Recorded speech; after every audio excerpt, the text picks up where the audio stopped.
This is not how alliances fracture. There are no declarations, no formal breaks, no dramatic exits from treaty organizations. What happens instead is quieter. A procurement decision gets delayed. A defense minister uses careful language about sovereignty.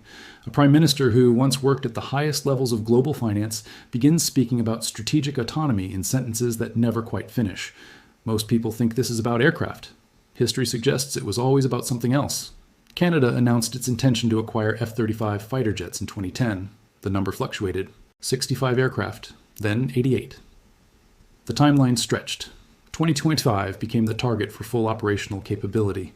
American defense contractors treated this as inevitable. Lockheed Martin's projections included Canadian purchases as confirmed revenue. The Pentagon's joint strike fighter economics depended on allied nations absorbing development costs through their own procurement. This was the arrangement. America develops the technology. Allies purchase the capability. The system works because alternatives do not exist. Except the arrangement contained an assumption that was never tested until it mattered. The assumption was that allies would always prefer American strategic integration over independent capability, that access to American technology would always outweigh concerns about dependency, that small powers would accept the terms offered by large powers, because the alternative was isolation. In 2015, Canada's Liberal government under Justin Trudeau paused the F-35 procurement. The stated reason was cost. Independent reviews suggested the lifetime program cost would exceed $70 billion Canadian. Parliament questioned whether this represented value. Defense analysts pointed out that Canada was being asked to purchase aircraft designed for American strategic priorities, not Canadian operational requirements. The pause was framed as fiscal prudence, but the language around the decision contained something else: sovereignty, interoperability, strategic autonomy. These words began appearing in Canadian defense white papers with increasing frequency, not as rejections of alliance structures, as questions about the terms of participation. Washington's response revealed how dependency had been understood all along. American officials did not treat the Canadian pause as a partner reconsidering options. They treated it as a compliance problem. Phone calls were made. Defense Secretary James Mattis visited Ottawa. The message was consistent. F-35 participation was not optional for serious NATO allies. Canada's Arctic defense requirements could not be met with alternatives. NORAD interoperability demanded American systems. This is where leverage quietly changes form.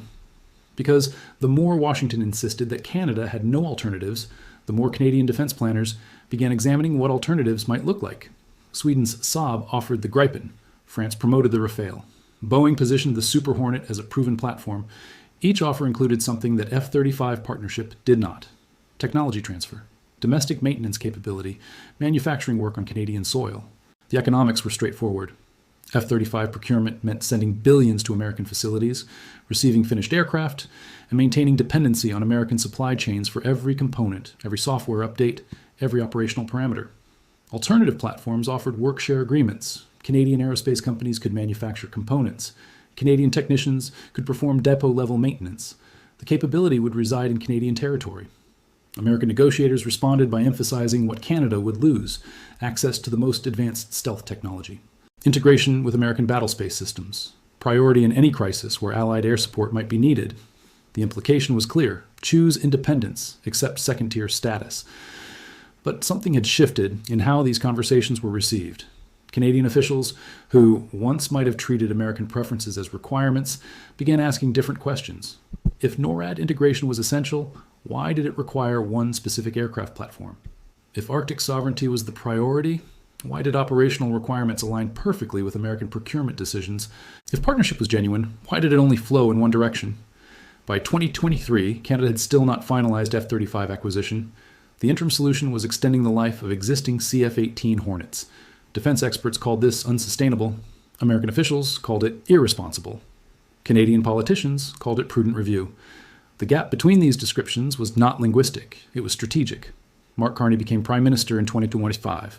His background was not politics. He had served as Governor of the Bank of Canada during the 2008 financial crisis, then as Governor of the Bank of England, then as UN Special Envoy for Climate Action and Finance. This was someone who understood leverage, who understood that relationships between unequal powers only remain stable when both parties believe they need the relationship more than they need alternatives. Carney's government did not cancel the F-35 procurement. That would have been too definitive, too easy to characterize as anti-American. Instead, the approach was review. The 88 aircraft commitment was restructured. 16 would be acquired immediately to maintain interoperability. The remaining 72 would undergo competitive evaluation against alternatives. Timeline uncertain. Criteria to be determined. Lockheed Martin's stock price did not react significantly. Analysts treated this as expected political maneuvering. But defense industry observers noted something else. For the first time in NATO's post-Cold War history, a major ally was treating American military technology as one option among several, rather than as the default choice, requiring justification to reject. The reaction from Washington was revealing in what it did not say publicly, but communicated through channels. The U.S. ambassador to Canada gave interviews emphasizing NORAD's importance. Pentagon officials reminded Canadian counterparts that intelligence sharing relationships were built on common systems. Defense contractors leaked assessments suggesting that alternative platforms would create interoperability gaps that could compromise joint operations. None of this was framed as threat. It was framed as friendly concern, but the substance was clear. Choose differently, face consequences. This is not a crisis. It is a reordering. Because while these conversations were happening at diplomatic levels, something else was occurring in Canadian public opinion. Polling data from multiple sources showed consistent patterns. 70% of Canadians supported reducing defense dependency on the United States. 64% favored procurement decisions that created Canadian jobs over pure capability arguments. 58% viewed American political volatility as a reason to diversify security relationships. These numbers were not driven by anti-Americanism. They were driven by observation. Canadians had watched the Trump administration threaten tariffs on steel and aluminum while calling Canadian imports a national security threat. They had watched NAFTA renegotiation, where the American position was that Canada should accept terms or face economic isolation. They had watched the suggestion that Canada might become America's 51st state, treated as humor rather than insult. The accumulation created something that had not existed before, a political mandate for strategic distance. Swedish defense officials visiting Ottawa in late 2025 brought detailed proposals. Saab would establish manufacturing facilities in Canada. Technology transfer would include source codes for mission systems. Maintenance would be performed by Canadian technicians. The Gripen's operational costs were projected at 40% below F-35. The capability gap in stealth was acknowledged, but framed as irrelevant for Canadian requirements. Arctic patrol does not require penetrating advanced air defense systems. It requires range, reliability, and availability. The proposal included something else, a pathway to Canadian airspace independence, not immediate, not complete, but directional.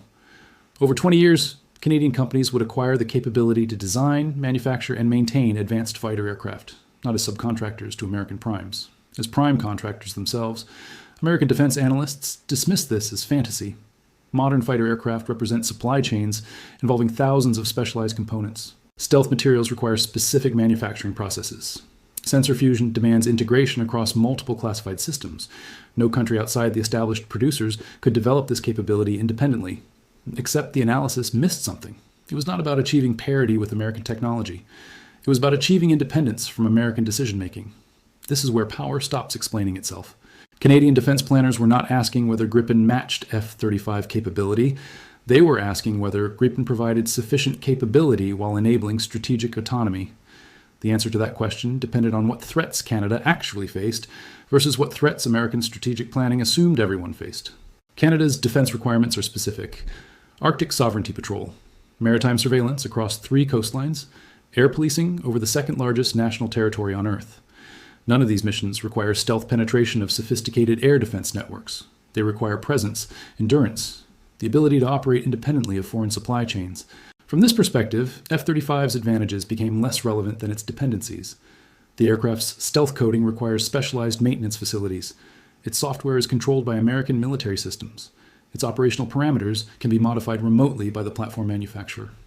In any scenario where Canadian interests diverged from American preferences, the capability would be subject to external control.